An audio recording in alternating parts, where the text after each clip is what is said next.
مرحبا يا جماعة، كيفكم؟ شو أخباركم؟ أنا بعرف صار لي زمان غايب عنكم، ولكن هذا الوجه أكيد رح تعرفوه بعد أيام وسنين. قررت بألمانيا إنه أزرع شعر، ولكن عن جد زراعة الشعر هي شيء يعني لا كثير لازم الإنسان يهتم فيه. ولكن طلعت على فيديوهات وشفت الأستاذ صبحي هو اللي حاول يساعدني بهالشغلات كثير، وعن جد كثير ارتحت معه لأني أول شيء كادر تركي، وأنه بتعرفوا إنه لغتي التركية فل، فبحكي تركي كثير منيح، وصبحي بيحكي تركي وبنفس الوقت بنحكي عربي، يعني فينا نتفاهم على الطريقة اللي بدنا إياها. فانا شفت وكثير ناس نصحوني عليه وقالوا لي انه النتيجه بالاخير بعد 6 شهور 7 شهور رح تكون نتيجه كثير حلوه، فتوكلت على الله وحبيت جيت عند الاستاذ صبحي ونشوف عند الكادر التركي شو فينا نسوي.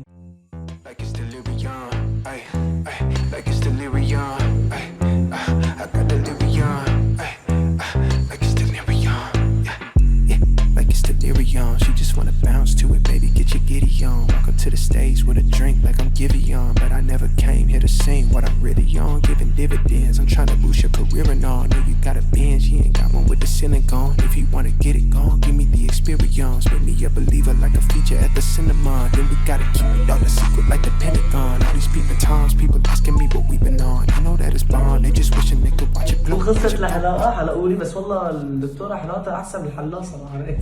She gon' play the PlayStation, I'll play the X. هاي المناطق رح تتم الزراعة فيها، المرحلة الأولى، المرحلة الثانية.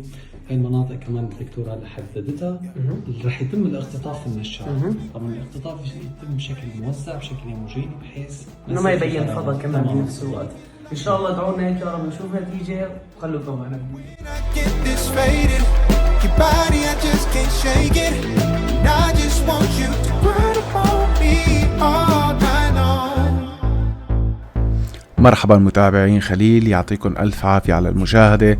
رح تلاقوا أرقام التواصل موجودة بالفيديو، وأي حدا بيجي من طرف خليل رح يكون له خصم جدا جدا مميز. وشكرا لكم على مشاهدة المقطع.